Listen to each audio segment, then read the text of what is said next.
Агар шумо ҳуқуқи худро донистан хоҳед, пас ба YouTube канали Адлия Юститсия номнавис шавед. 245 Кодекси ҷиноятии Ҷумҳурии Тоҷикистон, яъне исрофкорӣ ба мулки ҷабрдида ҳарф мезанем. Ба ҳамагон маълум аст, ки дар имрӯза замон бисёриҳо картаи бонкӣ доранд.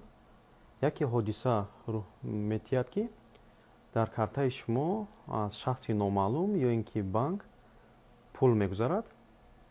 Шумо надониста ин пулро рафта аз банк мегиред ё ин ки рафта ин пулро расход мекунед. Лекин тибқи қонуни мазкур, моддаи мазкур гуфтааст, ки ин ҷиноят аст.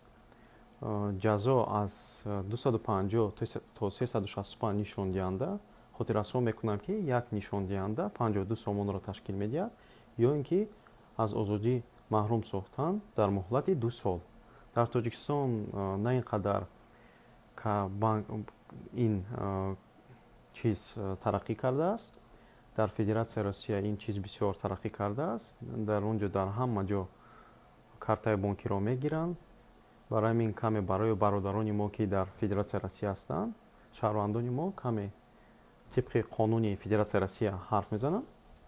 Тибқи согласно статье 160 Уголовного кодекса Российской Федерации, присвоение или растрата чужого имущества, может такой случай быть у вас на территории Российской Федерации. К вам на банковскую карту придет счет из неизвестного номера или из банка, а вы, не зная, пойдете потратите эти деньги или через интернет сделаете покупку. Но согласно статье 160 Уголовного кодекса Российской Федерации, это является преступлением. Спешу вас напомнить, это вы не должны эти деньги тратить ни в коем случае. Если к вам на банковскую карту пришел какой-то счет, ваши действия должны быть следующими. Вы звоните в банк и сообщаете, что вам на банковскую карту пришел счет, деньги от неизвестного лица или какого-то банка. Второе. Ни в коем случае вы не должны эти деньги обратно отправить адресату, с которого вам пришел, ни в коем случае. К тому же вы должны знать то, что если вы потратите эти деньги, банк все равно выиграет суд.